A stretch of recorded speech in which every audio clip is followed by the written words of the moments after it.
Partie 2, chapitre 1. Tout de suite après mon arrestation, j'ai été interrogée plusieurs fois. Mais il s'agissait d'interrogatoires d'identité qui n'ont pas duré longtemps. La première fois au commissariat, mon affaire semblait n'intéresser personne. 8 jours après, le juge d'instruction, au contraire, m'a regardé avec curiosité.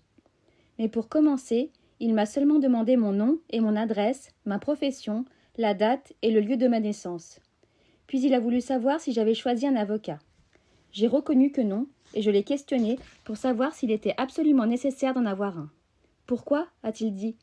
J'ai répondu que je trouvais mon affaire très simple. Il a souri en disant « C'est un avis.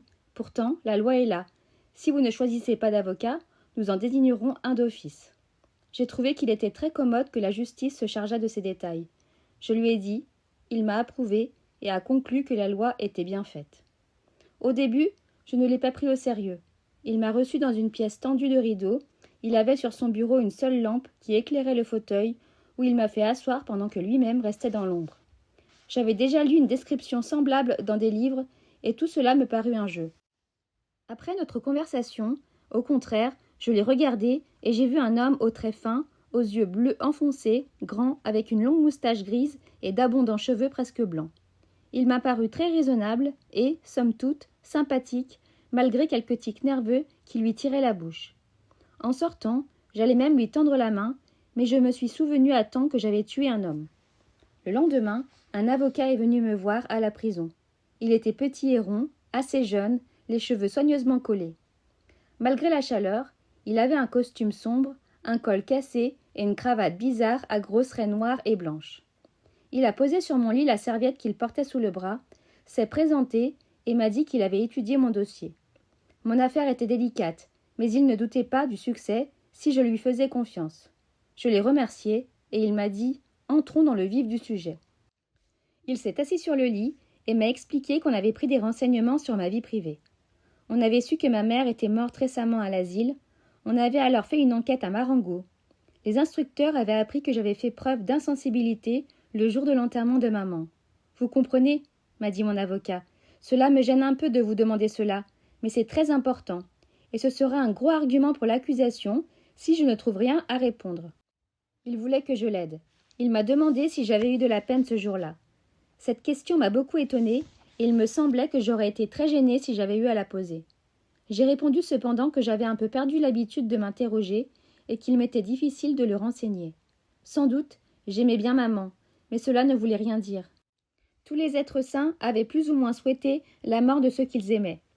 Ici, l'avocat m'a coupé et a paru très agité. Il m'a fait promettre de ne pas dire cela à l'audience, ni chez le magistrat instructeur. Cependant, je lui ai expliqué que j'avais une nature telle que mes besoins physiques dérangeaient souvent mes sentiments. Le jour où j'avais enterré maman, j'étais très fatiguée et j'avais sommeil, de sorte que je ne me suis pas rendu compte de ce qui se passait. Ce que je pouvais dire à coup sûr, c'est que j'aurais préféré que maman ne mourût pas. Mais mon avocat n'avait pas l'air content. Il m'a dit « Ceci n'est pas assez ». Il a réfléchi, il m'a demandé s'il pouvait dire que ce jour-là, j'avais dominé mes sentiments naturels. Je lui ai dit « Non, parce que c'est faux ». Il m'a regardé d'une façon bizarre, comme si je lui inspirais un peu de dégoût. Il m'a dit presque méchamment que dans tous les cas, le directeur et le personnel de l'asile seraient entendus comme témoins et que cela pouvait me jouer un très sale tour. Je lui ai fait remarquer que cette histoire n'avait pas de rapport avec mon affaire, mais il m'a répondu seulement qu'il était visible et que je n'avais jamais eu de rapport avec la justice. Il est parti avec un air fâché. J'aurais voulu le retenir, lui expliquer que je désirais sa sympathie, non pour être mieux défendu, mais, si je puis dire, naturellement. Surtout, je voyais que je le mettais mal à l'aise. Il ne me comprenait pas, et il m'en voulait un peu. J'avais le désir de lui affirmer que j'étais comme tout le monde, absolument comme tout le monde.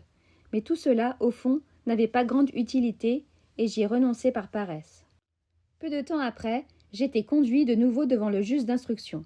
Il était 2 heures de l'après-midi, et cette fois, son bureau était plein d'une lumière à peine tamisée par un rideau de voile. Il faisait très chaud, il m'a fait asseoir et avec beaucoup de courtoisie m'a déclaré que mon avocat, par suite d'un contretemps, n'avait pu venir. Mais j'avais le droit de ne pas répondre à ses questions et d'attendre que mon avocat pût m'assister. J'ai dit que je pouvais répondre seul. Il a touché du doigt un bouton sur la table. Un jeune greffier est venu s'installer presque dans mon dos.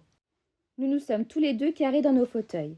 L'interrogatoire a commencé Il m'a d'abord dit qu'on me dépeignait comme étant d'un caractère taciturne et renfermé, et il a voulu savoir ce que j'en pensais. J'ai répondu: c'est que je n'ai jamais grand-chose à dire, alors je me tais. Il a souri comme la première fois, a reconnu que c'était la meilleure des raisons et a ajouté: d'ailleurs, cela n'a aucune importance. Il s'est tu, m'a regardé et s'est redressé assez brusquement pour me dire très vite: ce qui m'intéresse, c'est vous. Je n'ai pas bien compris ce qu'il entendait par là, et je n'ai rien répondu. Il y a des choses, a-t-il ajouté, qui m'échappent dans votre geste. Je suis sûre que vous allez m'aider à les comprendre. J'ai dit que tout était très simple. Il m'a pressé de lui retracer ma journée. Je lui ai retracé ce que déjà je lui avais raconté. Raymond, la plage, le bain, la querelle, encore la plage, la petite source, le soleil et les 5 coups de revolver. À chaque phrase, il disait « Bien, bien ». Quand je suis arrivée au corps étendu, il a approuvé en disant « Bon ». Mais j'étais lassée de répéter ainsi la même histoire, et il me semblait que je n'avais jamais autant parlé. Après un silence, il s'est levé et m'a dit qu'il voulait m'aider et que je l'intéressais et qu'avec l'aide de Dieu, il ferait quelque chose pour moi. Mais auparavant, il voulait me poser encore quelques questions. Sans transition, il m'a demandé si j'aimais maman. J'ai dit « Oui », comme tout le monde. Et le greffier, qui jusqu'ici tapait régulièrement sur sa machine, a dû se tromper de touche, car il s'est embarrassé et a été obligé de revenir en arrière. Toujours sans logique apparente, le juge m'a alors demandé si j'avais tiré les 5 coups de revolver à la suite. J'ai réfléchi et précisé que j'avais tiré une seule fois d'abord, et après quelques secondes, les 4 autres coups. « Pourquoi avez-vous attendu entre le premier et le second coup » dit-il alors. Une fois de plus, j'ai revu la plage rouge et j'ai senti sur mon front la brûlure du soleil. Mais cette fois, je n'ai rien répondu.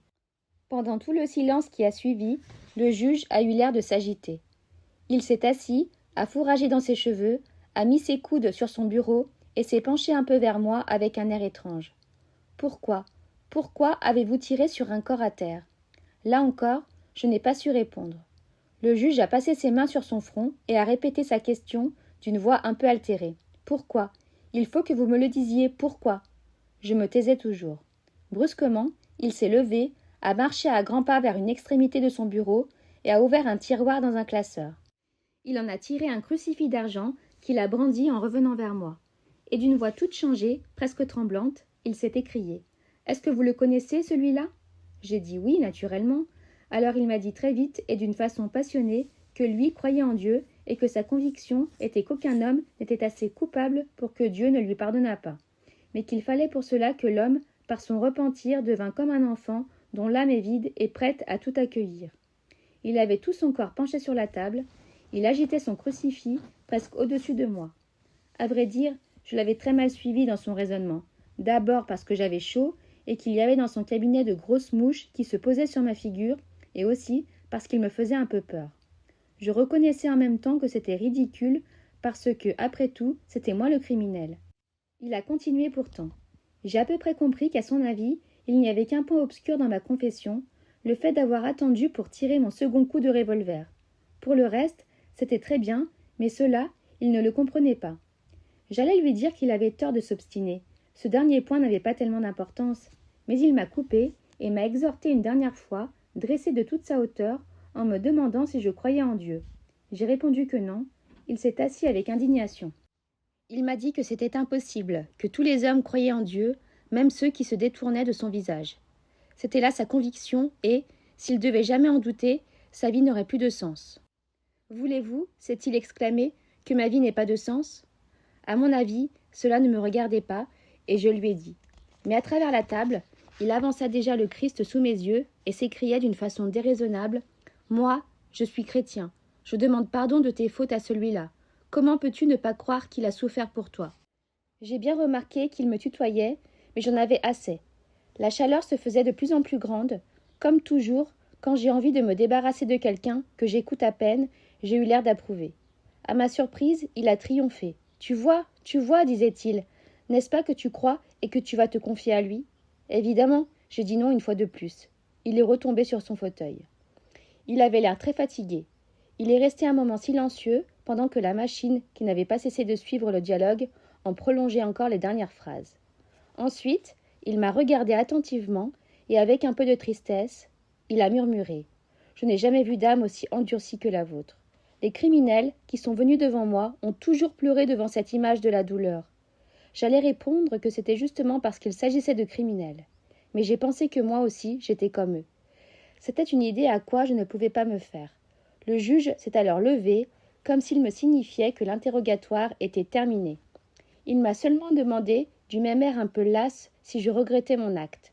J'ai réfléchi et j'ai dit que, plutôt que du regret véritable, j'éprouvais un certain ennui. J'ai eu l'impression qu'il ne me comprenait pas. Mais ce jour-là, les choses ne sont pas allées plus loin. Par la suite, j'ai souvent revu le juge d'instruction.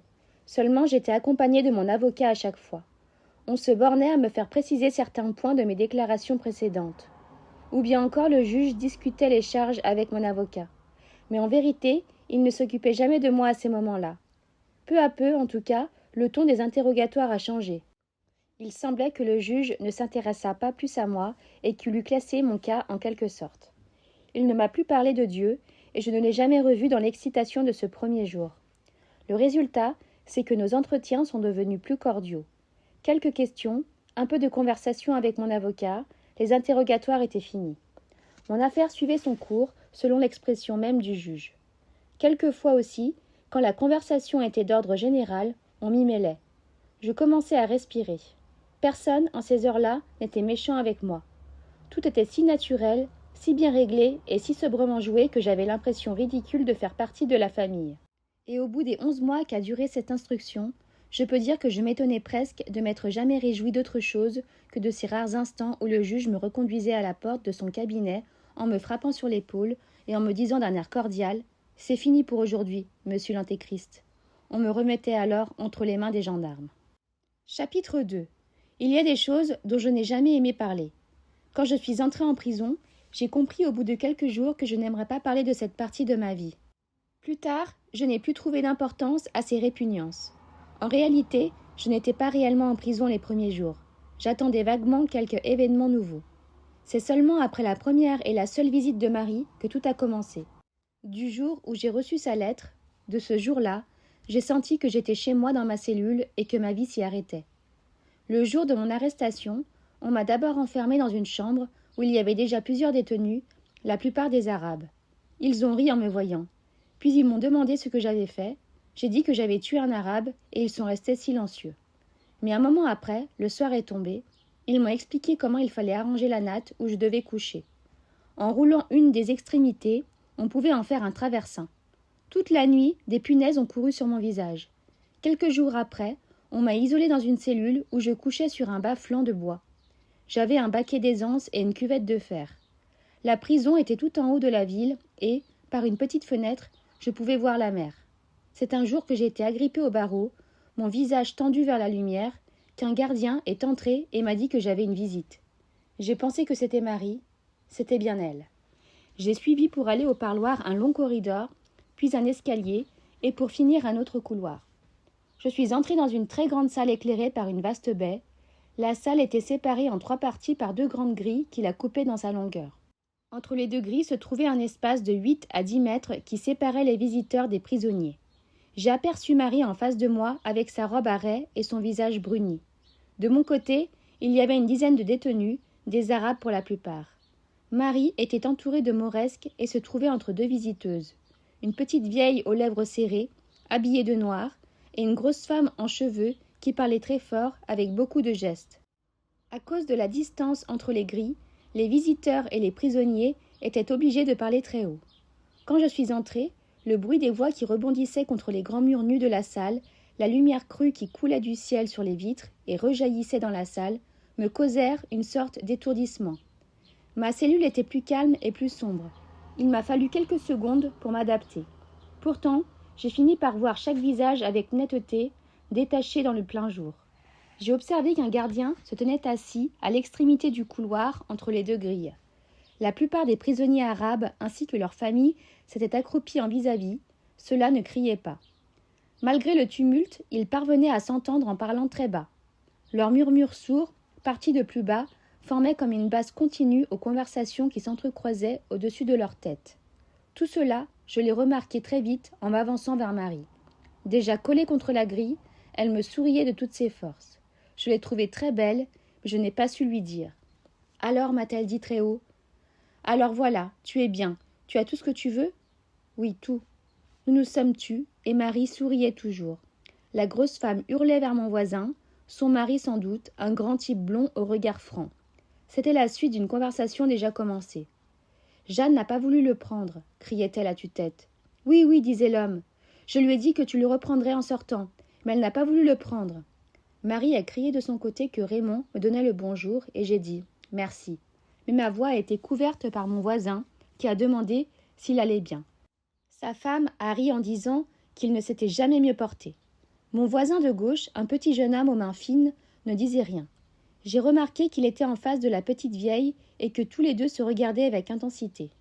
Mais je n'ai pas eu le temps de les observer plus longtemps parce que Marie m'a crié qu'il fallait espérer. J'ai dit oui. En même temps, je la regardais et j'avais envie de serrer son épaule par-dessus sa robe. J'avais envie de ce tissu fin et je ne savais pas très bien ce qu'il fallait espérer en dehors de lui. Mais c'était bien sans doute ce que Marie voulait dire parce qu'elle souriait toujours. Je ne voyais plus que l'éclat de ses dents et les petits plis de ses yeux. Elle a crié de nouveau « Tu sortiras et on se mariera ». J'ai répondu « Tu crois ?» Mais c'était surtout pour dire quelque chose. Elle a dit alors très vite et toujours très haut que oui, que je serais acquittée et qu'on prendrait encore des bains. Mais l'autre femme hurlait de son côté et disait qu'elle avait laissé un panier au greffe. Elle énumérait tout ce qu'elle y avait mis. Il fallait vérifier, car tout cela coûtait très cher. Mon autre voisin et sa mère se regardaient toujours. Le murmure des Arabes continuait au-dessus de nous. Dehors, la lumière a semblé se gonfler contre la baie. Je me sentais un peu malade et j'aurais voulu partir. Le bruit me faisait mal, mais d'un autre côté, je voulais profiter encore de la présence de Marie. Je ne sais pas combien de temps a passé. Marie m'a parlé de son travail et elle souriait sans arrêt. Le murmure, les cris, les conversations se croisaient. Le seul îlot de silence était à côté de moi, dans ce petit jeune homme et cette vieille qui se regardaient. Peu à peu, on a emmené les Arabes. Presque tout le monde s'est tu dès que le premier est sorti. La petite vieille s'est rapprochée des barreaux et, au même moment, un gardien a fait signe à son fils. Il a dit « Au revoir, maman », et elle a passé sa main entre deux barreaux pour lui faire un petit signe lent et prolongé. Elle est partie pendant qu'un homme entrait, le chapeau à la main, et prenait sa place. On a introduit un prisonnier, et ils se sont parlé avec animation, mais à demi-voix, parce que la pièce était redevenue silencieuse. On est venu chercher mon voisin de droite et sa femme lui a dit sans baisser le ton, comme si elle n'avait pas remarqué, s'il n'était plus nécessaire de crier « Soigne-toi bien et fais attention ». Puis est venu mon tour, Marie a fait signe qu'elle m'embrassait, je me suis retournée avant de disparaître, elle était immobile, le visage écrasé contre la grille, avec le même sourire écartelé et crispé. C'est peu après qu'elle m'a écrit, et c'est à partir de ce moment qu'ont commencé les choses dont je n'ai jamais aimé parler. De toute façon, il ne faut rien exagérer, et cela m'a été plus facile qu'à d'autres. Au début de ma détention, pourtant, ce qui a été le plus dur, c'est que j'avais des pensées d'homme libre. Par exemple, l'envie me prenait d'être sur une plage et de descendre vers la mer. À imaginer le bruit des premières vagues sous la plante de mes pieds, l'entrée du corps dans l'eau et la délivrance que j'y trouvais, je sentais tout d'un coup combien les murs de ma prison étaient rapprochés. Mais cela dura quelques mois. Ensuite, je n'avais que des pensées de prisonnier. J'attendais la promenade quotidienne que je faisais dans la cour ou la visite de mon avocat. Je m'arrangeais très bien avec le reste de mon temps. J'ai souvent pensé alors que si l'on m'avait fait vivre dans un tronc d'arbre sec, sans autre occupation que de regarder la fleur du ciel au-dessus de ma tête, je m'y serais peu à peu habituée. J'aurais attendu des passages d'oiseaux ou des rencontres de nuages, comme j'attendais ici les curieuses cravates de mon avocat, et comme, dans un autre monde, je patientais jusqu'à samedi pour étreindre le corps de Marie. Or, à bien réfléchir, je n'étais pas dans un arbre sec. Il y avait plus malheureux que moi. C'était d'ailleurs une idée de maman, et elle le répétait souvent, qu'on finissait par s'habituer à tout. Du reste, je n'allais pas si loin d'ordinaire. Les premiers mois ont été durs. Mais justement l'effort que j'ai dû faire aidait à les passer. Par exemple, j'étais tourmentée par le désir d'une femme. C'était naturel, j'étais jeune. Je ne pensais jamais à Marie particulièrement, mais je pensais tellement à une femme, aux femmes, à toutes celles que j'avais connues, à toutes les circonstances où je les avais aimées, que ma cellule s'emplissait de tous les visages et se peuplait de mes désirs. Dans un sens, cela me déséquilibrait. Mais dans un autre, cela tuait le temps. J'avais fini par gagner la sympathie du gardien-chef qui accompagnait à l'heure des repas le garçon de cuisine. C'est lui qui, d'abord, m'a parlé des femmes. Il m'a dit que c'était la première chose dont se plaignaient les autres. Je lui ai dit que j'étais comme eux et que je trouvais ce traitement injuste. Mais, a-t-il dit, c'est justement pour ça qu'on vous met en prison. Comment, pour ça? Mais oui, la liberté, c'est ça.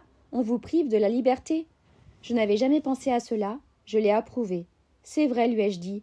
Où serait la punition? Oui, vous comprenez les choses, vous, les autres non.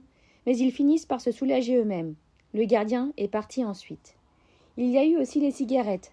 Quand je suis entrée en prison, on m'a pris ma ceinture, mes cordons de souliers, ma cravate et tout ce que je portais dans mes poches, mes cigarettes en particulier. Une fois en cellule, j'ai demandé qu'on me les rende. Mais on m'a dit que c'était défendu. Les premiers jours ont été très durs. C'est peut-être cela qui m'a le plus abattue. Je suçais des morceaux de bois que j'arrachais de la planche de mon lit. Je promenais toute la journée une nausée perpétuelle.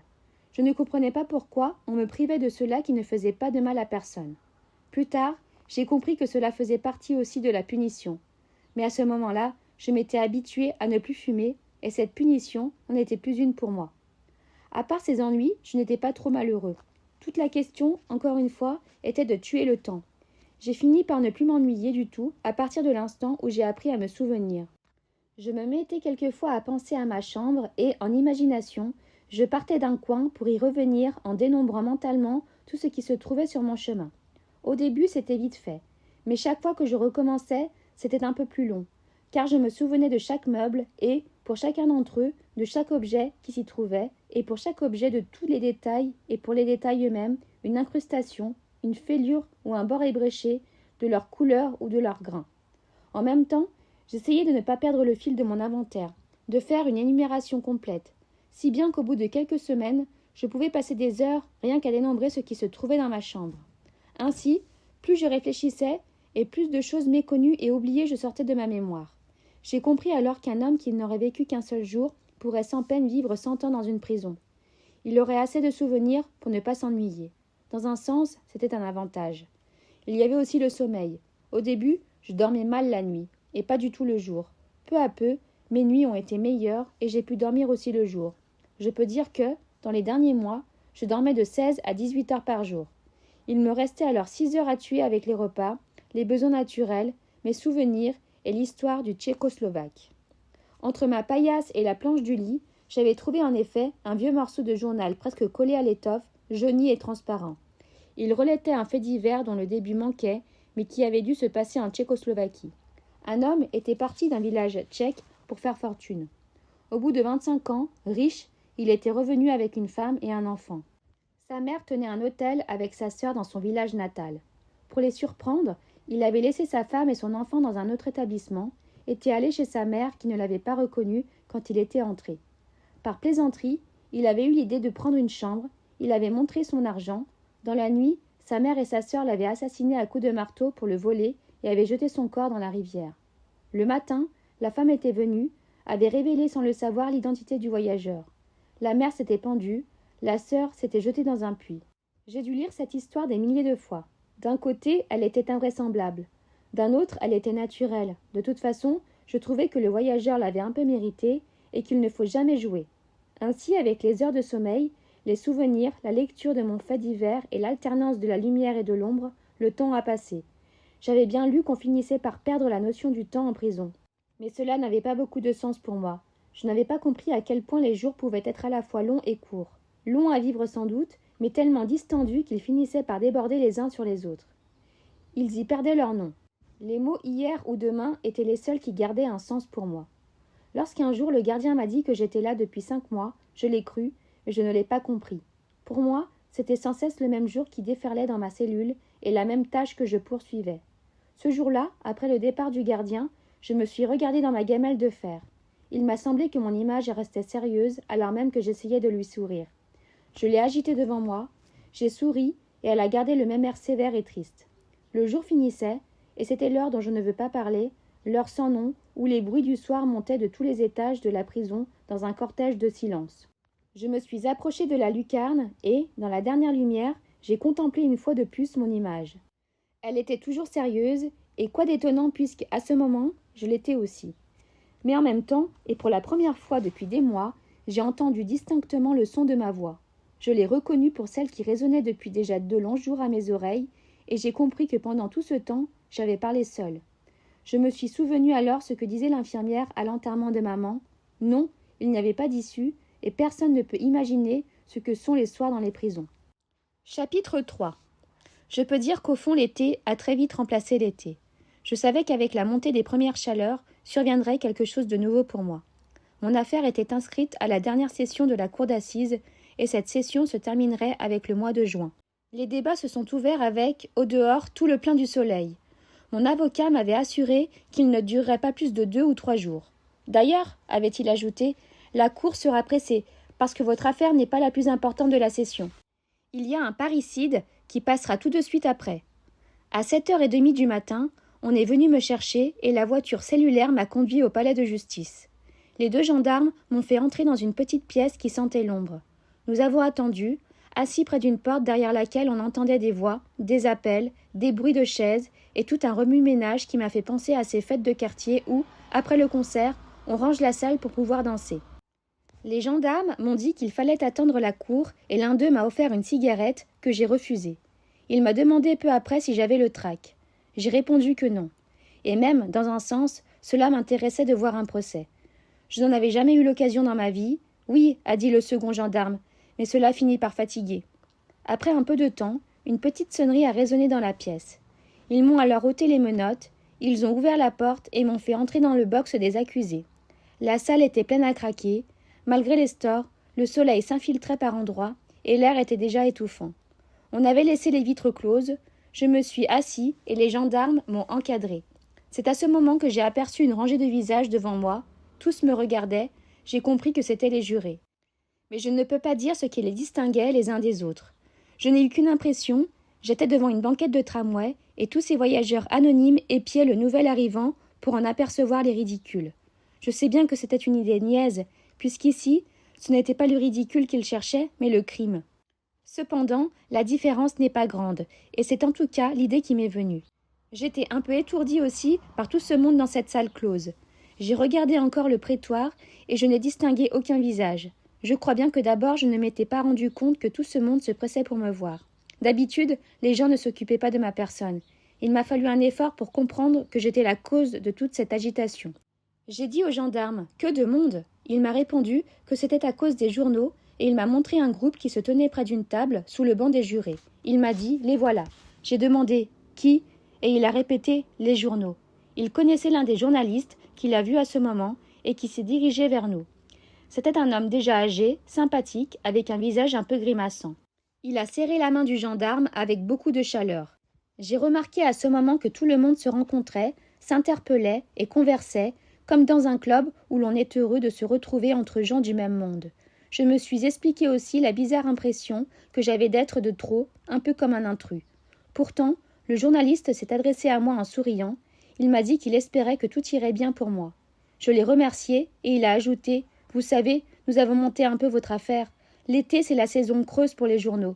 Il n'y avait que votre histoire et celle du parricide qui vaillent quelque chose. » Il m'a montré ensuite, dans le groupe qu'il venait de quitter, un petit bonhomme qui ressemblait à une belette engraissée, avec d'énormes lunettes cerclées de noir. Il m'a dit que c'était l'envoyé spécial d'un journal de Paris. Il n'est pas venu pour vous d'ailleurs, mais comme il est chargé de rendre compte du procès du parricide, on lui a demandé de câbler votre affaire en même temps. Là encore, j'ai failli le remercier, mais j'ai pensé que ce serait ridicule. Il m'a fait un petit signe cordial de la main et nous a quittés. Nous avons encore attendu quelques minutes. Mon avocat est arrivé, en robe, entouré de beaucoup d'autres confrères. Il est allé vers les journalistes, à serrer des mains. Ils ont plaisanté, ri et avaient l'air tout à fait à leur aise, jusqu'au moment où la sonnerie a retenti dans le prétoire. Tout le monde a regagné sa place. Mon avocat est venu vers moi, m'a serré la main et m'a conseillé de répondre brièvement aux questions qu'on me poserait, de ne pas prendre d'initiative et de me reposer sur lui pour le reste. À ma gauche, j'ai entendu le bruit d'une chaise qu'on reculait et j'ai vu un grand homme mince, vêtu de rouge, portant lorgnon, qui s'asseyait en pliant sa robe avec soin. C'était le procureur. Un huissier a annoncé la cour. Au même moment, 2 gros ventilateurs ont commencé de vrombir. 3 juges, 2 en noir, le 3e en rouge, sont entrés avec des dossiers et ont marché très vite vers la tribune qui dominait la salle. L'homme en robe rouge s'est assis sur le fauteuil du milieu, a posé sa toque devant lui, essuyé son petit crâne chauve avec un mouchoir et déclaré que l'audience était ouverte. Les journalistes tenaient déjà leur stylo en main. Ils avaient tous le même air indifférent et un peu narquois. Pourtant, l'un d'entre eux, beaucoup plus jeune, habillé en flanelle grise avec une cravate bleue, avait laissé son stylo devant lui et me regardait. Dans son visage un peu asymétrique, je ne voyais que ses deux yeux, très clairs, qui m'examinaient attentivement, sans rien exprimer qui fût définissable. Et j'ai eu l'impression bizarre d'être regardée par moi-même. C'est peut-être pour cela, et aussi parce que je ne connaissais pas les usages du lieu, que je n'ai pas très bien compris tout ce qui s'est passé ensuite, le tirage au sort des jurés, les questions posées par le président à l'avocat, au procureur et au jury, une lecture rapide de l'acte d'accusation où je reconnaissais des noms de lieux et de personnes et de nouvelles questions à mon avocat. Mais le président a dit qu'il allait faire procéder à l'appel des témoins. L'huissier a lu des noms qui ont attiré mon attention. Du sein de ce public tout à l'heure informe, j'ai vu se lever un par un, pour disparaître ensuite par une porte latérale, le directeur et le concierge de l'asile, le vieux Thomas Pérez, Raymond, Masson, Salamano, Marie. Celle-ci m'a fait un petit signe anxieux. Je m'étonnais encore de ne pas les avoir aperçus plus tôt, lorsqu'à l'appel de son nom, le dernier, Céleste, s'est levé. J'ai reconnu à côté de lui la petite bonne femme du restaurant, avec sa jaquette et son air précis et décidé. Elle me regardait avec intensité. Je n'ai pas eu le temps de réfléchir parce que le président a pris la parole. Il a dit que les véritables débats allaient commencer et qu'il croyait inutile de recommander au public d'être calme. Selon lui, il était là pour diriger avec impartialité les débats d'une affaire qu'il voulait considérer avec objectivité. La sentence rendue par le jury serait prise dans un esprit de justice et, dans tous les cas, il ferait évacuer la salle au moindre incident. La chaleur montait et je voyais dans la salle les assistants s'éventer avec des journaux. Cela faisait un petit bruit continu de papier froissé. Le président a fait un signe et l'huissier a apporté 3 éventails de paille tressés que les 3 juges ont utilisés immédiatement. Mon interrogatoire a commencé aussitôt. Le président m'a questionné avec calme et même, m'a-t-il semblé, avec une nuance de cordialité. On m'a encore fait décliner mon identité et malgré mon agacement, j'ai pensé qu'au fond c'était assez naturel parce qu'il serait trop grave de juger un homme pour un autre. Puis le président a recommencé le récit de ce que j'avais fait en s'adressant à moi toutes les 3 phrases pour me demander « Est-ce bien cela ?» À chaque fois j'ai répondu « Oui, monsieur le président », selon les instructions de mon avocat. Cela a été long parce que le président apportait beaucoup de minutie dans son récit. Pendant tout ce temps, les journalistes écrivaient. Je sentais les regards du plus jeune d'entre eux et de la petite automate. La banquette de tramway était tout entière tournée vers le président. Celui-ci a toussé, feuilleté son dossier, et il s'est tourné vers moi en s'éventant. Il m'a dit qu'il devait aborder maintenant des questions apparemment étrangères à mon affaire, mais qui peut-être la touchaient de fort près. J'ai compris qu'il allait encore parler de maman, et j'ai senti en même temps combien cela m'ennuyait. Il m'a demandé pourquoi j'avais mis maman à l'asile. J'ai répondu que c'était parce que je manquais d'argent pour la faire garder et soigner. Il m'a demandé si cela m'avait coûté personnellement, et j'ai répondu que ni maman ni moi n'attendions plus rien l'un de l'autre, ni d'ailleurs de personne, et que nous nous étions habitués tous les deux à nos vies nouvelles. Le président a dit alors qu'il ne voulait pas insister sur ce point, et il a demandé au procureur s'il ne voyait pas d'autres questions à me poser. Celui-ci me tournait à demi le dos, et, sans me regarder, il a déclaré qu'avec l'autorisation du président, il aimerait savoir si j'étais retourné vers la source tout seul avec l'intention de tuer l'arabe. Non, ai-je dit. Alors pourquoi était-il armé et pourquoi revenir vers cet endroit précisément? J'ai dit que c'était le hasard. Et le procureur a noté avec un accent mauvais « ce sera tout pour le moment ». Tout ensuite a été un peu confus, du moins pour moi. Mais après quelques conciliabules, le président a déclaré que l'audience était levée et renvoyée à l'après-midi pour l'audition des témoins. Je n'ai pas eu le temps de réfléchir. On m'a emmené, fait monter dans la voiture cellulaire et conduit à la prison où j'ai mangé. Au bout de très peu de temps, juste assez pour me rendre compte que j'étais fatiguée, on est revenu me chercher. Tout a recommencé, et je me suis trouvée dans la même salle, devant les mêmes visages. Seulement la chaleur était beaucoup plus forte, et comme par un miracle, chacun des jurés, le procureur, mon avocat et quelques journalistes étaient munis aussi d'éventails de paille. Le jeune journaliste et la petite femme étaient toujours là, mais ils ne s'éventaient pas et me regardaient encore sans rien dire. J'ai essuyé la sueur qui couvrait mon visage, et je n'ai repris un peu conscience du lieu et de moi-même que lorsque j'ai entendu appeler le directeur de l'asile. On lui a demandé si maman se plaignait de moi, et il a dit que oui, mais c'était un peu la manie de ces pensionnaires de se plaindre de leurs proches. Le président lui a fait préciser si elle me reprochait de l'avoir mis à l'asile, et le directeur a dit encore oui. Mais cette fois, il n'a rien ajouté. À une autre question, Il a répondu qu'il avait été surpris de mon calme le jour de l'enterrement. On lui a demandé ce qu'il entendait par calme. Le directeur a regardé alors le bout de ses souliers, et il a dit que je n'avais pas voulu voir maman, je n'avais pas pleuré une seule fois, et j'étais partie aussitôt après l'enterrement sans me recueillir sur sa tombe. Une chose encore l'avait surpris, un employé des pompes funèbres lui avait dit que je ne savais pas l'âge de maman. Il y a eu un moment de silence, et le président lui a demandé si c'était bien de moi qu'il avait parlé. Comme le directeur ne comprenait pas la question, il lui a dit « C'est la loi ». Puis le président a demandé à l'avocat général s'il n'avait pas de questions à poser aux témoins, et le procureur s'est écrié « Oh non, cela suffit !» avec un tel éclat et un tel regard triomphant dans ma direction que, pour la première fois depuis bien des années, j'ai eu une envie stupide de pleurer parce que j'ai senti combien j'étais détestée par tous ces gens-là. Après avoir demandé au jury et à mon avocat s'ils avaient des questions à poser, le président a entendu le concierge. Pour lui comme pour tous les autres, le même cérémonial s'est répété. En arrivant, le concierge m'a regardé et il a détourné les yeux. Il a répondu aux questions qu'on lui posait. Il a dit que je n'avais pas voulu voir maman, que j'avais fumé, que j'avais dormi et que j'avais pris du café au lait. J'ai senti alors quelque chose qui soulevait toute la salle et, pour la première fois, j'ai compris que j'étais coupable. On a fait répéter au concierge l'histoire du café au lait et celle de la cigarette. L'avocat général m'a regardé avec une lueur ironique dans les yeux. À ce moment, mon avocat a demandé au concierge s'il n'avait pas fumé avec moi. Mais le procureur s'est élevé avec violence contre cette question. Quel est le criminel ici, et quelles sont ces méthodes qui consistent à salir les témoins de l'accusation pour minimiser les témoignages qui n'en demeurent pas moins écrasants ? Malgré tout, le président a demandé au concierge de répondre à la question. Le vieux a dit d'un air embarrassé. « Je sais bien que j'ai eu tort, mais je n'ai pas osé refuser la cigarette que monsieur m'a offerte. » En dernier lieu, on m'a demandé si je n'avais rien à ajouter. « Rien, ai-je répondu, seulement que le témoin a raison.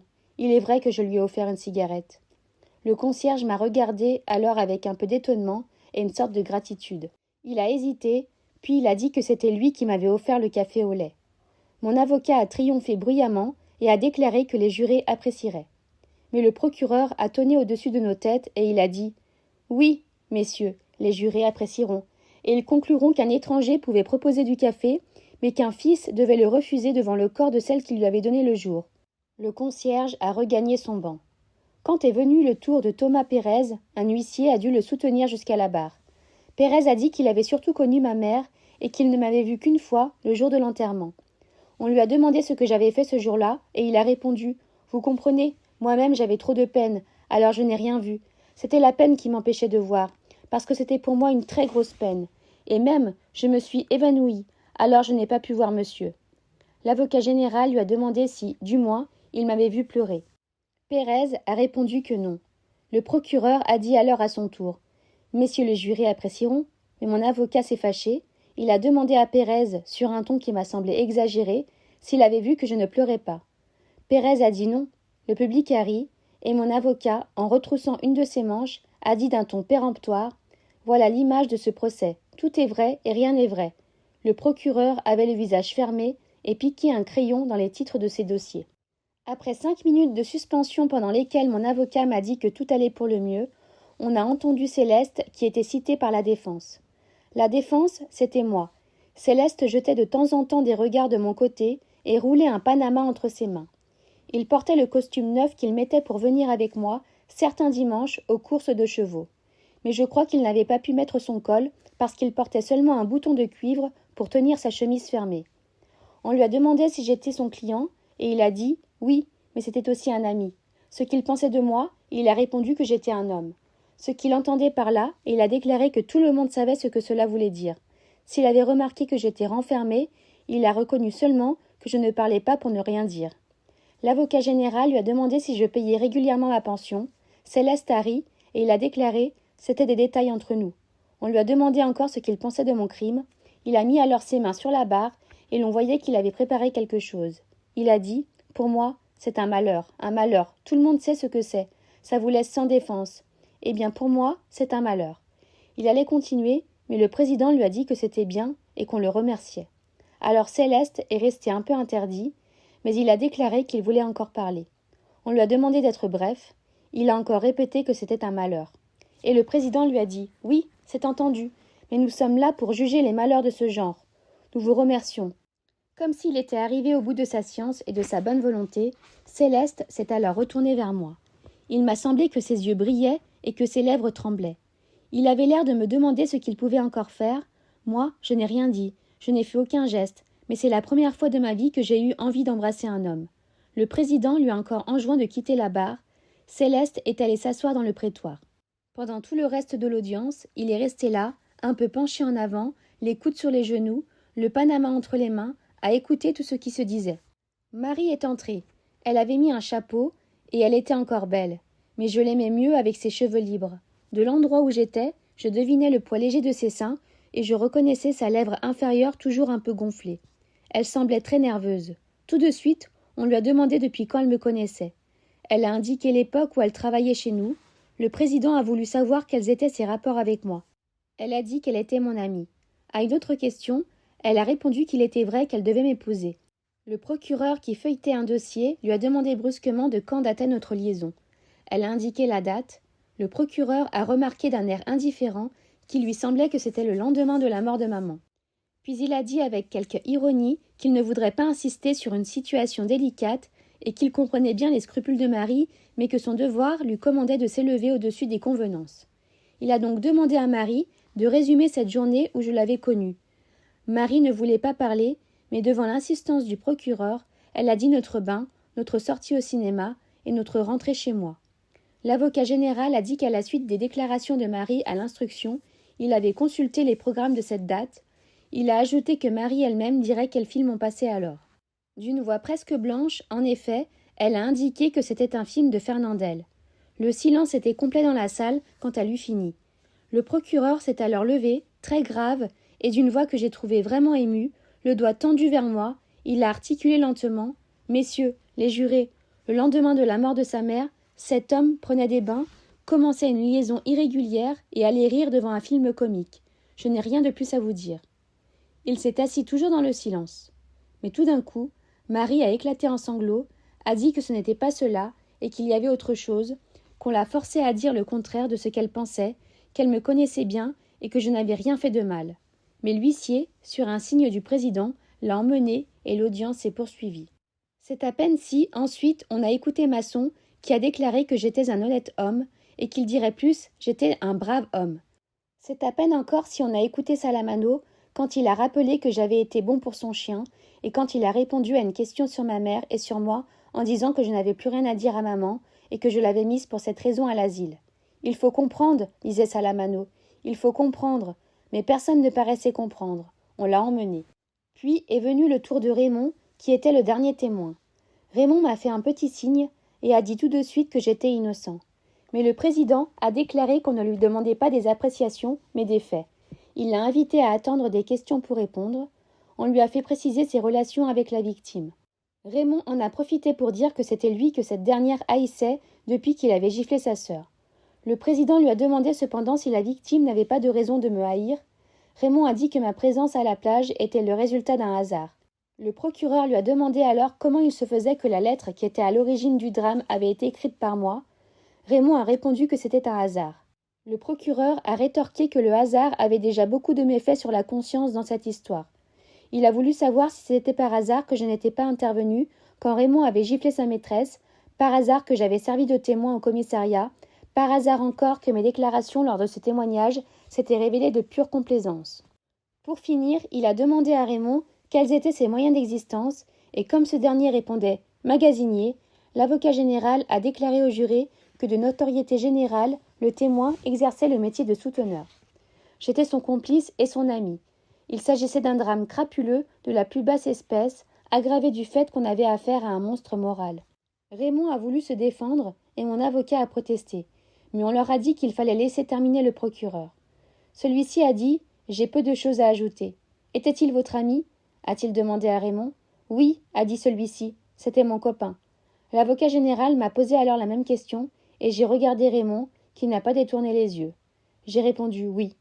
Le procureur s'est alors retourné vers le jury et a déclaré « Le même homme qui, au lendemain de la mort de sa mère, se livrait à la débauche la plus honteuse, a tué pour des raisons futiles et pour liquider une affaire de mœurs inqualifiable. » Il s'est assis alors. Mais mon avocat, à bout de patience, s'est écrié en levant les bras de sorte que ses manches, en retombant, ont découvert les plis d'une chemise amidonnée. Enfin, est-il accusé d'avoir enterré sa mère ou d'avoir tué un homme? Le public a ri, mais le procureur s'est redressé encore, s'est drapé dans sa robe et a déclaré qu'il fallait l'ingénuité de l'honorable défenseur pour ne pas sentir qu'il y avait entre ces deux ordres de faits une relation profonde, pathétique, essentielle. « Oui, s'est-il écrié avec force, j'accuse cet homme d'avoir enterré une mère avec un cœur de criminel. » Sa déclaration a paru faire un effet considérable sur le public. Mon avocat a haussé les épaules et essuyé la sueur qui couvrait son front. Mais lui-même paraissait ébranlé et j'ai compris que les choses n'allaient pas bien pour moi. L'audience a été levée. En sortant du palais de justice pour monter dans la voiture, j'ai reconnu un court instant l'odeur et la couleur du soir d'été. Dans l'obscurité de ma prison roulante, j'ai retrouvé un à un, comme du fond de ma fatigue, tous les bruits familiers d'une ville que j'aimais et d'une certaine heure où il m'arrivait de me sentir content. Le cri des vendeurs de journaux dans l'air déjà détendu, les derniers oiseaux dans le square, l'appel des marchands de sandwich, la plainte des tramways dans les hauts tournants de la ville et cette rumeur du ciel avant que la nuit bascule sur le port, tout cela recomposait pour moi un itinéraire d'aveugle que je connaissais bien avant d'entrer en prison. Oui, c'était l'heure où, il y avait bien longtemps, je me sentais content. Ce qui m'attendait alors, c'était toujours un sommeil léger et sans rêve. Et pourtant quelque chose était changé puisque, avec l'attente du lendemain, c'est ma cellule que j'ai retrouvée. Comme si les chemins familiers tracés dans les ciels d'été pouvaient mener aussi bien aux prisons qu'au sommeil innocent. Chapitre 4. Même sur un banc d'accusés, il est toujours intéressant d'entendre parler de soi. Pendant les plaidoiries du procureur et de mon avocat, je peux dire qu'on a beaucoup parlé de moi, et peut-être plus de moi que de mon crime. Étaient-elles si différentes, d'ailleurs, ces plaidoiries? L'avocat levait les bras et plaidait coupable, mais avec excuse. Le procureur tendait ses mains et dénonçait la culpabilité, mais sans excuse. Une chose pourtant me gênait vaguement. Malgré mes préoccupations, j'étais parfois tentée d'intervenir, et mon avocat me disait alors « Taisez-vous, cela vaut mieux pour votre affaire ». En quelque sorte, on avait l'air de traiter cette affaire en dehors de moi. Tout se déroulait sans mon intervention. Mon sort se réglait sans qu'on prenne mon avis. De temps en temps, j'avais envie d'interrompre tout le monde et de dire « Mais tout de même, qui est l'accusé ? C'est important d'être l'accusé, et j'ai quelque chose à dire. » Mes réflexions faites, je n'avais rien à dire. D'ailleurs, je dois reconnaître que l'intérêt qu'on trouve à occuper les gens ne dure pas longtemps. Par exemple, la plaidoirie du procureur m'a très vite lassée. Ce sont seulement des fragments, des gestes ou des tirades entières, mais détachées de l'ensemble, qui m'ont frappé ou ont éveillé mon intérêt. Le fond de sa pensée, si j'ai bien compris, c'est que j'avais prémédité mon crime. Du moins, il a essayé de le démontrer. Comme il le disait lui-même, j'en ferai la preuve, messieurs, et je la ferai doublement, sous l'aveuglante clarté des faits d'abord, et ensuite dans l'éclairage sombre que me fournira la psychologie de cette âme criminelle. Il a résumé les faits à partir de la mort de maman.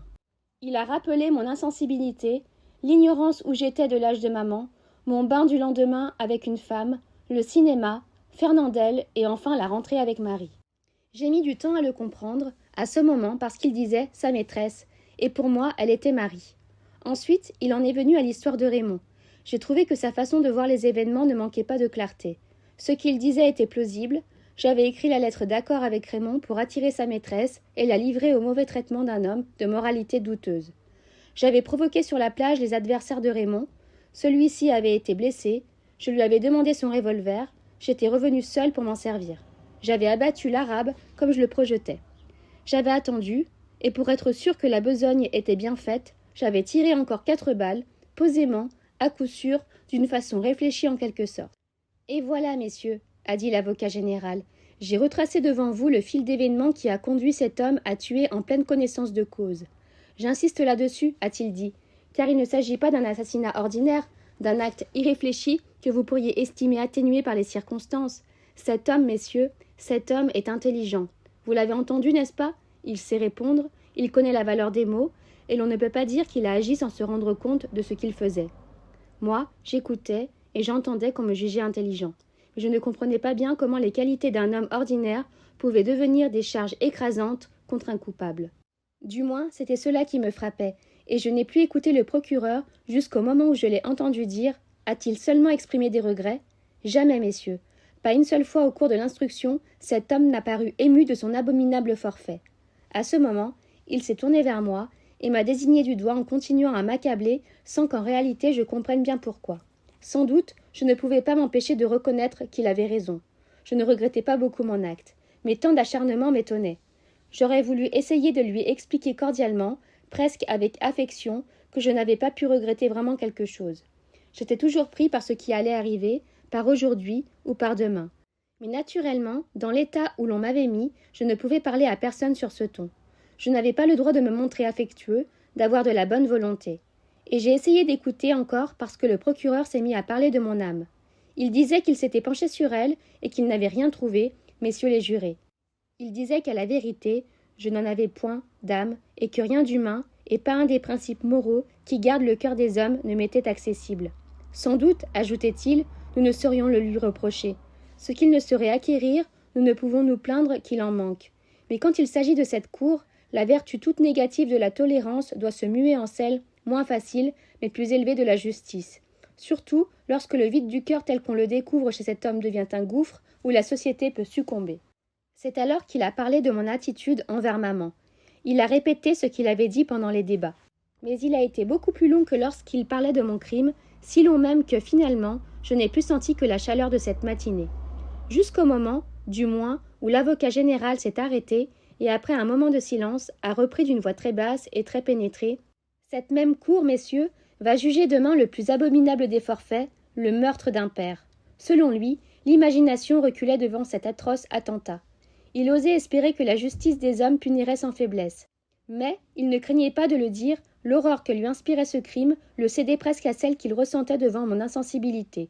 Toujours, selon lui, un homme qui tuait moralement sa mère se retranchait de la société des hommes au même titre que celui qui portait une main meurtrière sur l'auteur de ses jours. Dans tous les cas, le premier préparait les actes du second. Il les annonçait en quelque sorte, et il les légitimait. « J'en suis persuadé, messieurs, a-t-il ajouté en élevant la voix. Vous ne trouverez pas ma pensée trop audacieuse si je dis que l'homme qui est assis sur ce banc est coupable aussi du meurtre que cette cour devra juger demain. Il doit être puni en conséquence. » Ici, le procureur a essuyé son visage brillant de sueur. Il a dit enfin que son devoir était douloureux, mais qu'il l'accomplirait fermement. Il a déclaré que je n'avais rien à faire avec une société dont je méconnaissais les règles les plus essentielles et que je ne pouvais pas en appeler à ce cœur humain dont j'ignorais les réactions élémentaires. « Je vous demande la tête de cet homme, a-t-il dit, et c'est le cœur léger que je vous la demande. Car s'il m'est arrivé au cours de ma déjà longue carrière de réclamer des peines capitales, jamais autant qu'aujourd'hui je n'ai senti ce pénible devoir compensé, balancé, éclairé par la conscience d'un commandement impérieux et sacré, et par l'aurore que je ressens devant un visage d'homme où je ne lis rien que de monstrueux. » Quand le procureur s'est rassis, il y a eu un moment de silence assez long. Moi, j'étais étourdi de chaleur et d'étonnement. Le président a toussé un peu, et sur un ton très bas, il m'a demandé si je n'avais rien à ajouter. Je me suis levée, et comme j'avais envie de parler, j'ai dit, un peu au hasard d'ailleurs, que je n'avais pas eu l'intention de tuer l'arabe. Le président a répondu que c'était une affirmation, que jusqu'ici il saisissait mal mon système de défense, et qu'il serait heureux, avant d'entendre mon avocat, de me faire préciser les motifs qui avaient inspiré mon acte. J'ai dit rapidement, en mêlant un peu les mots et en me rendant compte de mon ridicule, que c'était à cause du soleil. Il y a eu des rires dans la salle, mon avocat a haussé les épaules, et tout de suite après, on lui a donné la parole. Mais il a déclaré qu'il était tard, qu'il en avait pour plusieurs heures, et qu'il demandait le renvoi à l'après-midi. La cour y a consenti. L'après-midi, les grands ventilateurs brassaient toujours l'air épais de la salle, et les petits éventails multicolores des jurés s'agitaient tous dans le même sens. La plaidoirie de mon avocat me semblait ne devoir jamais finir. À un moment donné, cependant, je l'ai écouté parce qu'il disait « Il est vrai que j'ai tué ». Puis il a continué sur ce ton, disant « je » chaque fois qu'il parlait de moi. J'étais très étonnée, je me suis penchée vers un gendarme et je lui ai demandé pourquoi. Il m'a dit de me taire et, après un moment, il a ajouté « Tous les avocats font ça ». Moi, j'ai pensé que c'était m'écarter encore de l'affaire, me réduire à zéro et, en un certain sens, se substituer à moi. Mais je crois que j'étais déjà très loin de cette salle d'audience. D'ailleurs, mon avocat m'a semblé ridicule. Il a plaidé la provocation très rapidement, et puis lui a aussi parlé de mon âme. Mais il m'a paru qu'il avait beaucoup moins de talent que le procureur. Moi aussi, a-t-il dit, je me suis penché sur cette âme, mais contrairement à l'éminent représentant du ministère public, j'ai trouvé quelque chose et je puis dire que j'y ai lu à livre ouvert. Il y avait lu que j'étais un honnête homme, un travailleur régulier, infatigable, fidèle à la maison qu'il employait, aimé de tous et compatissant aux misères d'autrui. Pour lui, j'étais un fils modèle qui avait soutenu sa mère aussi longtemps qu'il l'avait pu. Finalement, j'avais espéré qu'une maison de retraite donnerait à la vieille femme le confort que mes moyens ne me permettaient pas de lui procurer. Je m'étonne, messieurs, a-t-il ajouté, qu'on ait mené si grand bruit autour de cet asile, car enfin, s'il fallait donner une preuve de l'utilité et de la grandeur de ces institutions, il faudrait bien dire que c'est l'État lui-même qui les subventionne. Seulement, il n'a pas parlé de l'enterrement, et j'ai senti que cela manquait dans sa plaidoirie. Mais à cause de toutes ces longues phrases, de toutes ces journées et ces heures interminables pendant lesquelles on avait parlé de mon âme, j'ai eu l'impression que tout devenait comme une eau incolore où je trouvais le vertige. À la fin, je me souviens seulement que, de la rue et à travers tout l'espace des salles et des prétoires, pendant que mon avocat continuait à parler, la trompette d'un marchand de glace a résonné jusqu'à moi. J'ai été assaillie des souvenirs d'une vie qui ne m'appartenait plus, mais où j'avais trouvé les plus pauvres et les plus tenaces de mes joies.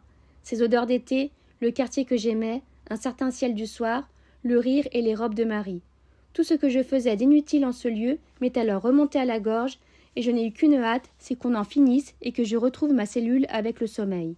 C'est à peine si j'ai entendu mon avocat s'écrier, pour finir, que les jurés ne voudraient pas envoyer à la mort un travailleur honnête, perdu par une minute d'égarement, et demander les circonstances atténuantes pour un crime dont je traînais déjà, comme le plus sûr de mes châtiments, le remords éternel. La cour a suspendu l'audience, et l'avocat s'est assis d'un air épuisé. Mais ses collègues sont venus vers lui pour lui serrer la main, j'ai entendu. « Magnifique, mon cher. » L'un d'eux m'a même pris à témoin. « Hein » m'a-t-il dit. J'ai acquiescé, mais mon compliment n'était pas sincère parce que j'étais trop fatiguée. Pourtant, l'heure déclinait au dehors et la chaleur était moins forte. Aux quelques bruits de rue que j'entendais, je devinais la douceur du soir. Nous étions là, tous, à attendre. Et ce qu'ensemble nous attendions ne concernait que moi. J'ai encore regardé la salle. Tout était dans le même état que le premier jour. J'ai rencontré le regard du journaliste à la veste grise et de la femme automate. Cela m'a donné à penser que je n'avais pas cherché Marie du regard pendant tout le procès. Je ne l'avais pas oubliée, mais j'avais trop à faire. Je l'ai vue entre Céleste et Raymond. Elle m'a fait un petit signe, comme si elle disait « Enfin !» et j'ai vu son visage un peu anxieux qui souriait. Mais je sentais mon cœur fermé et je n'ai pas pu répondre à son sourire. La cour est revenue. Très vite, on a lu au juré une série de questions. J'ai entendu « Coupable de meurtre, préméditation, circonstances atténuantes ». Les jurés sont sortis et l'on m'a emmené dans la petite pièce où j'avais déjà attendu. Mon avocat est venu me rejoindre. Il était très volubile et m'a parlé avec plus de confiance et de cordialité qu'il ne l'avait jamais fait. Il pensait que tout irait bien et que je m'en tirerais avec quelques années de prison ou de bagne. Je lui ai demandé s'il y avait des chances de cassation en cas de jugement défavorable. Il m'a dit que non. Sa tactique avait été de ne pas déposer de conclusion pour ne pas indisposer le jury. Il m'a expliqué qu'on ne cassait pas un jugement comme cela pour rien. Cela m'a paru évident et je me suis rendue à ses raisons. À considérer froidement la chose, c'était tout à fait naturel. Dans le cas contraire, il y aurait trop de paperasse inutile. De toute façon, m'a dit mon avocat, il y a le pourvoi, mais je suis persuadée que l'issue sera favorable. Nous avons attendu très longtemps, près de 3/4 d'heure, je crois. Au bout de ce temps, une sonnerie a retenti. Mon avocat m'a quitté en disant « Le président du jury va lire les réponses. On ne vous fera entrer que pour l'énoncé du jugement. » Des portes ont claqué, des gens couraient dans les escaliers dont je ne savais pas s'ils étaient proches ou éloignés. Puis j'ai entendu une voix sourde lire quelque chose dans la salle.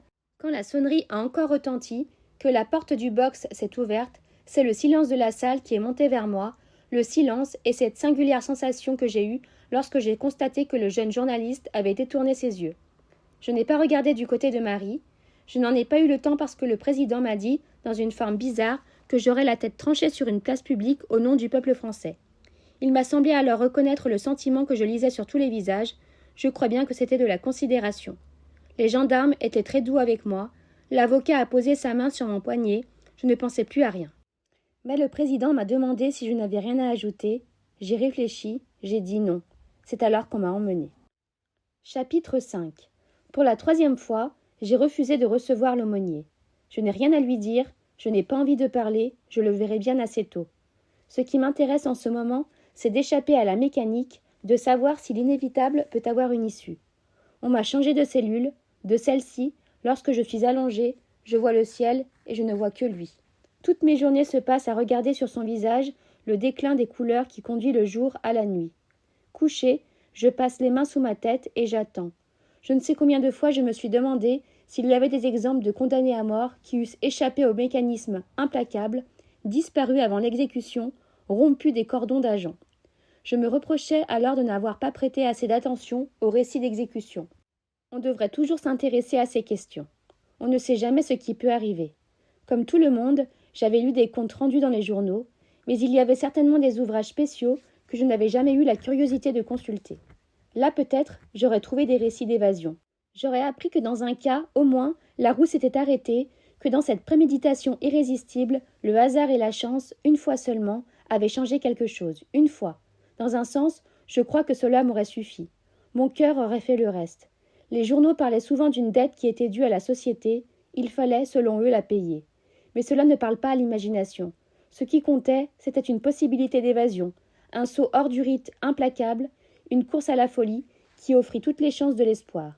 Naturellement, l'espoir, c'était d'être abattu au coin d'une rue, en pleine course et d'une balle à la volée. Mais tout bien considéré, rien ne me permettait ce luxe, tout me l'interdisait, la mécanique me reprenait. Malgré ma bonne volonté, je ne pouvais pas accepter cette certitude insolente, car enfin, il y avait une disproportion ridicule entre le jugement qu'il avait fondé et son déroulement imperturbable à partir du moment où ce jugement avait été prononcé. Le fait que la sentence avait été lue à 20 heures plutôt qu'à 17 heures, le fait qu'elle aurait pu être tout autre, qu'elle avait été prise par des hommes qui changent le linge, qu'elle avait été portée au crédit d'une notion aussi imprécise que le peuple français. Il me semblait bien que tout cela enlevait beaucoup de sérieux à une telle décision. Pourtant, j'étais obligée de reconnaître que dès la seconde où elle avait été prise, ses effets devenaient aussi certains, aussi sérieux, que la présence de ce mur tout le long duquel j'écrasais mon corps. Je me suis souvenue dans ces moments d'une histoire que maman me racontait à propos de mon père. Je ne l'avais pas connu. Tout ce que je connaissais de précis sur cet homme, c'était peut-être ce que m'en disait alors maman. Il était allé voir exécuter un assassin. Il était malade à l'idée d'y aller. Il l'avait fait cependant, et au retour il avait vomi une partie de la matinée. Mon père me dégoûtait un peu alors. Maintenant, je comprenais, c'était si naturel. Comment n'avais-je pas vu que rien n'était plus important qu'une exécution capitale et que, en somme, c'était la seule chose vraiment intéressante pour un homme. Si jamais je sortais de cette prison, j'irais voir toutes les exécutions capitales. J'avais tort, je crois, de penser à cette possibilité. Car à l'idée de me voir libre par un petit matin derrière un cordon d'agents, de l'autre côté en quelque sorte, à l'idée d'être le spectateur qui vient voir et qui pourra vomir après, un flot de joie empoisonnée me montait au cœur. Mais ce n'était pas raisonnable. J'avais tort de me laisser aller à ces suppositions parce que, l'instant d'après, j'avais si affreusement froid que je me recroquevillais sous ma couverture. Je claquais des dents sans pouvoir me retenir. Mais, naturellement, on ne peut pas être toujours raisonnable. D'autres fois, par exemple, je faisais des projets de loi. Je réformais les pénalités. J'avais remarqué que l'essentiel était de donner une chance aux condamnés. Une seule sur 1000, cela suffisait pour arranger bien des choses. Ainsi, il me semblait qu'on pouvait trouver une combinaison chimique dont l'absorption tuerait le patient 9 fois sur 10. Lui le saurait, c'était la condition. Car en réfléchissant bien, en considérant les choses avec calme, je constatais que ce qui était défectueux avec le couperet, c'est qu'il n'y avait aucune chance, absolument aucune. Une fois pour toutes, en somme, la mort du patient avait été décidée. C'était une affaire classée, une combinaison bien arrêtée, un accord entendu et sur lequel il n'était pas question de revenir. Si le coup ratait, par extraordinaire, on recommençait. Par suite, ce qu'il y avait d'ennuyeux, c'est qu'il fallait que le condamné souhaitât le bon fonctionnement de la machine. Je dis que c'est le côté défectueux. Cela est vrai dans un sens. Mais, dans un autre sens, j'étais obligé de reconnaître que tout le secret d'une bonne organisation était là. En somme, le condamné était obligé de collaborer moralement. C'était son intérêt que tout marchât sans accroc. J'étais obligé de constater aussi que jusqu'ici, j'avais eu sur ces questions des idées qui n'étaient pas justes. J'ai cru longtemps que pour aller à la guillotine, il fallait monter sur un échafaud, gravir des marches. Je crois que c'était à cause de la Révolution de 1789, je veux dire à cause de tout ce qu'on m'avait appris ou fait voir sur ces questions. Mais un matin, je me suis souvenu d'une photographie publiée par les journaux à l'occasion d'une exécution retentissante. En réalité, la machine était posée à même le sol, le plus simplement du monde. Elle était beaucoup plus étroite que je ne le pensais. C'était assez drôle que je ne m'en fusse pas avisé plus tôt. Cette machine sur le cliché m'avait frappé par son aspect d'ouvrage de précision, fini et étincelant. On se fait toujours des idées exagérées de ce qu'on ne connaît pas.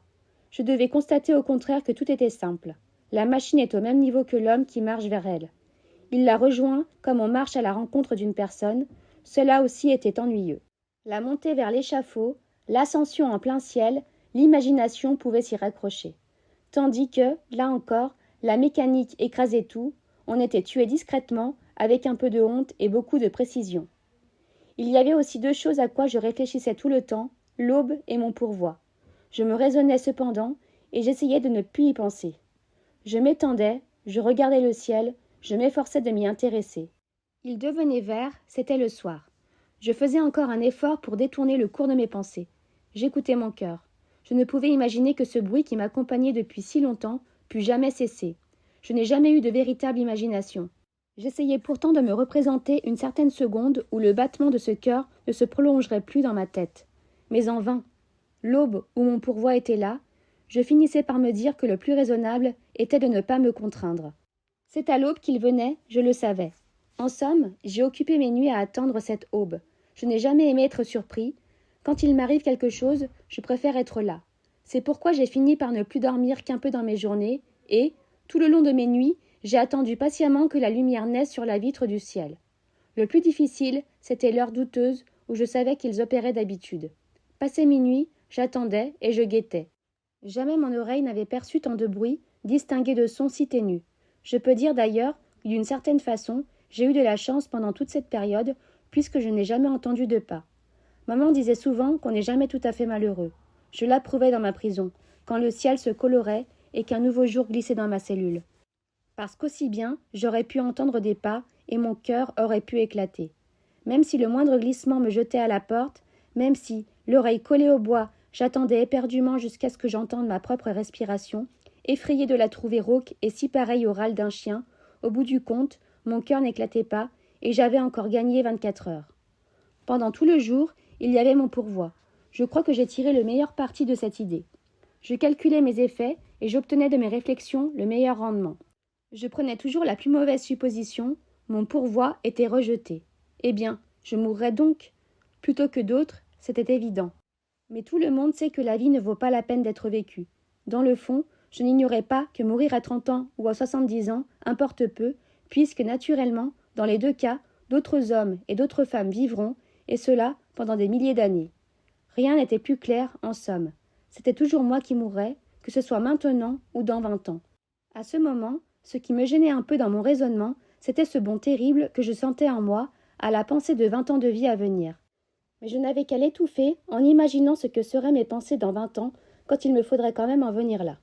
Du moment qu'on meurt, comment et quand, cela m'importe pas. C'était évident. Donc, je devais accepter le rejet de mon pourvoi. À ce moment seulement, j'avais pour ainsi dire le droit, je me donnais en quelque sorte la permission d'aborder la deuxième hypothèse, j'étais gracié. L'ennuyeux, c'est qu'il fallait rendre moins fougueux cet élan du sang et du corps qui me piquait les yeux d'une joie insensée.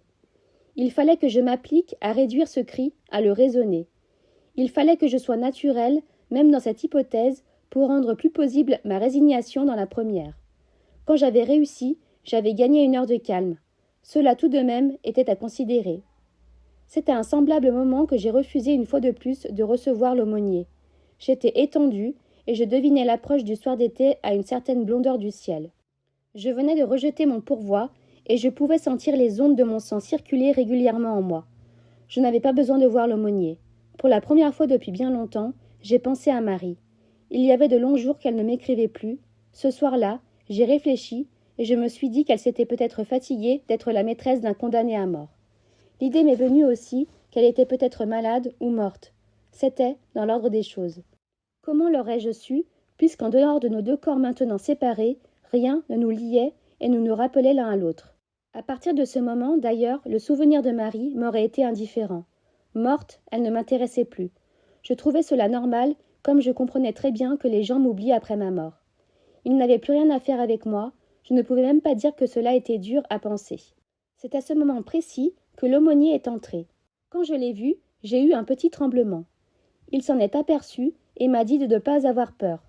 Je lui ai dit qu'il venait d'habitude à un autre moment. Il m'a répondu que c'était une visite toute amicale qui n'avait rien à voir avec mon pourvoi dont il ne savait rien. Il s'est assis sur ma couchette et m'a invité à me mettre près de lui. J'ai refusé. Je lui trouvais tout de même un air très doux.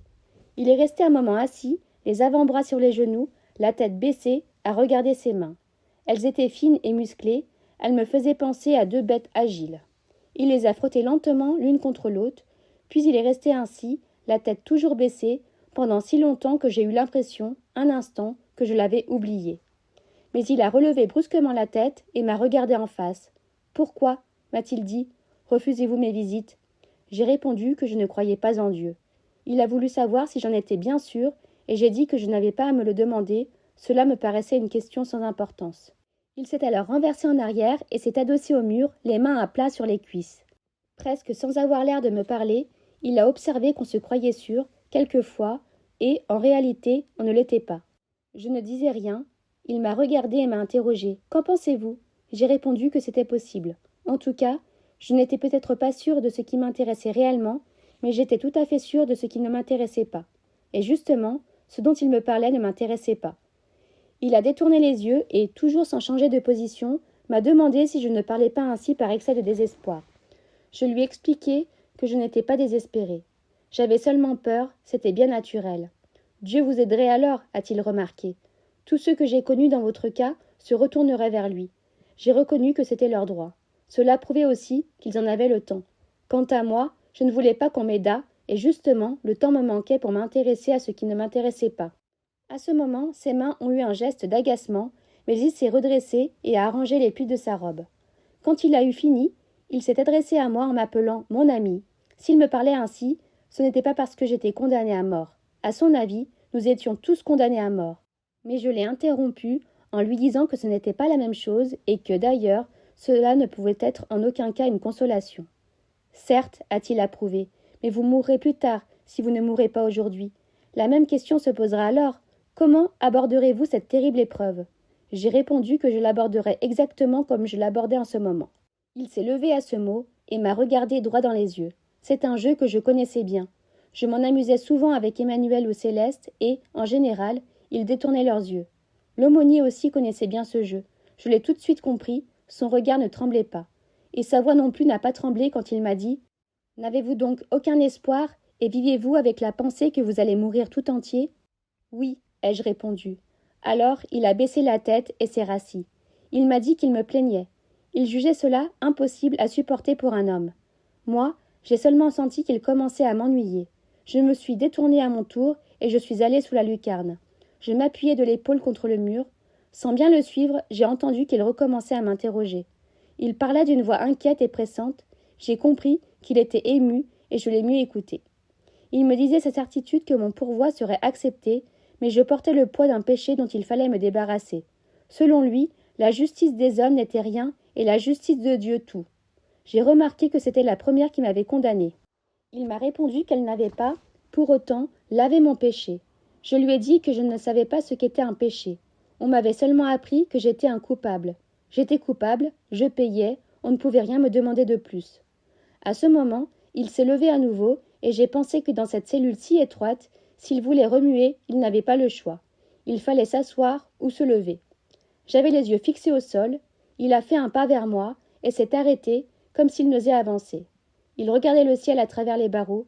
« Vous vous trompez, mon fils, m'a-t-il dit. On pourrait vous demander plus, on vous le demandera peut-être. Et quoi donc? On pourrait vous demander de voir. Voir quoi? Le prêtre a regardé tout autour de lui, et il a répondu d'une voix que j'ai trouvée soudain très lasse. Toutes ces pierres suent la douleur, je le sais. Je ne les ai jamais regardées sans angoisse. Mais, du fond du cœur, je sais que les plus misérables d'entre vous ont vu sortir de leur obscurité un visage divin. C'est ce visage qu'on vous demande de voir. Je me suis un peu animée. J'ai dit qu'il y avait des mois que je regardais ces murailles. Il n'y avait rien, ni personne que je ne connusse mieux au monde. Peut-être, il y a bien longtemps, y avais-je cherché un visage. Mais ce visage avait la couleur du soleil et la flamme du désir. C'était celui de Marie. Je l'avais cherché en vain. Maintenant, c'était fini. Et dans tous les cas, je n'avais rien vu surgir de cette sueur de pierre. L'aumônier m'a regardé avec une sorte de tristesse. J'étais maintenant complètement adossée à la muraille, et le jour me coulait sur le front. Il a dit quelques mots que je n'ai pas entendus, et m'a demandé très vite si je lui permettais de m'embrasser. « Non » ai-je répondu. Il s'est retourné et a marché vers le mur sur lequel il a passé sa main lentement. « Aimez-vous donc cette terre à ce point » a-t-il murmuré. Je n'ai rien répondu. Il est resté assez longtemps détourné. Sa présence me pesait et m'agaçait. J'allais lui dire de partir, de me laisser, quand il s'est écrié tout d'un coup avec une sorte d'éclat en se retournant vers moi. « Non, je ne peux vous croire. Je suis sûre qu'il vous est arrivé de souhaiter une autre vie. » Je lui répondis que naturellement, mais cela n'avait plus d'importance que de souhaiter d'être riche, de nager très vite ou d'avoir une bouche mieux faite. C'était du même ordre. Mais lui m'a arrêté et il voulait savoir comment je voyais cette autre vie. Alors, je lui ai crié « Une vie où je pourrais me souvenir de celle-ci. » Et aussitôt, je lui ai dit que j'en avais assez. Il voulait encore me parler de Dieu, mais je me suis avancée vers lui et j'ai tenté de lui expliquer une dernière fois qu'il me restait peu de temps. Je ne voulais pas le perdre avec Dieu. Il a essayé de changer de sujet en me demandant pourquoi je l'appelais monsieur et non pas mon père. Cela m'a énervée et je lui ai répondu qu'il n'était pas mon père, il était avec les autres. « Non, mon fils, a-t-il dit en mettant la main sur mon épaule. Je suis avec vous, mais vous ne pouvez pas le savoir parce que vous avez un cœur aveugle. Je prierai pour vous. » Alors je ne sais pas pourquoi, il y a quelque chose qui a crevé en moi. Je me suis mis à crier à plein gosier et je l'ai insulté et je lui ai dit de ne pas prier. Je l'avais pris par le collet de sa soutane, je déversais sur lui tout le fond de mon cœur avec des bondissements mêlés de joie et de colère. Il avait l'air si certain, n'est-ce pas? Pourtant, aucune de ses certitudes ne valait un cheveu de femme. Il n'était même pas sûr d'être en vie, puisqu'il vivait comme un mort. Moi, j'avais l'air d'avoir les mains vides, mais j'étais sûre de moi, sûre de tout, plus sûre que lui, sûre de ma vie et de cette mort qui allait venir. Oui, je n'avais que cela. Mais du moins, je tenais cette vérité autant qu'elle me tenait. J'avais eu raison, j'avais encore raison, j'avais toujours raison. J'avais vécu de telle façon, et j'aurais pu vivre de telle autre. J'avais fait ceci, et je n'avais pas fait cela. Je n'avais pas fait telle chose alors que j'avais fait cette autre. Et après, c'était comme si j'avais attendu pendant tout le temps cette minute et cette petite aube où je serais justifiée. Rien n'avait d'importance et je savais bien pourquoi. Lui aussi savait pourquoi. Du fond de mon avenir, pendant toute cette vie absurde que j'avais menée, un souffle obscur remontait vers moi à travers des années qui n'étaient pas encore venues, et ce souffle égalisait sur son passage tout ce qu'on me proposait alors dans les années pas plus réelles que je vivais. Que m'importait la mort des autres, l'amour d'une mère, que m'importait son Dieu, les vies qu'on choisit, les destins qu'on élit, puisqu'un seul destin devait m'élire moi-même et avec moi des milliards de privilégiés qui, comme lui, se disaient mes frères. Comprenait-il? Comprenait-il donc? Tout le monde était privilégié. Il n'y avait que des privilégiés. Les autres aussi, on les condamnerait un jour. Lui aussi on le condamnerait. Qu'importait si, accusé de meurtre, il était exécuté pour n'avoir pas pleuré à l'enterrement de sa mère. Le chien de Salamano valait autant que sa femme. La petite femme automatique était aussi coupable que la Parisienne que Masson avait épousée ou que Marie qui avait envie que je l'épouse. Qu'importait que Raymond fût mon copain autant que Céleste qui valait mieux que lui. Qu'importait que Marie donnât aujourd'hui sa bouche à un nouveau Meursault. Comprenait-il donc, ce condamné, et que du fond de mon avenir, j'étouffais en criant tout ceci? Mais, déjà, on m'arrachait l'aumônier des mains et les gardiens me menaçaient. Lui, cependant, les a calmés et m'a regardé un moment en silence. Il avait les yeux pleins de larmes, il s'est détourné et il a disparu.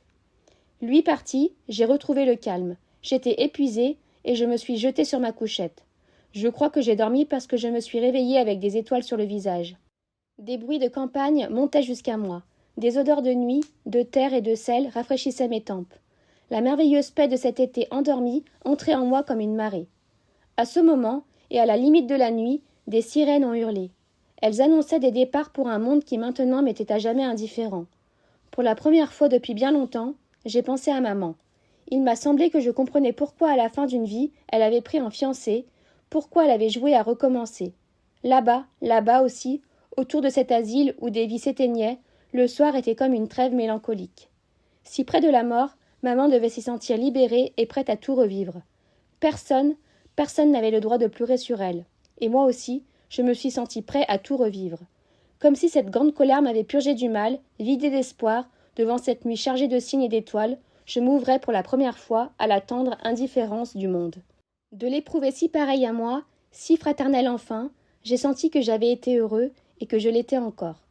Pour que tout soit consommé, pour que je me sente moins seule, il me restait à souhaiter qu'il y ait beaucoup de spectateurs le jour de mon exécution et qu'ils m'accueillent avec des cris de haine.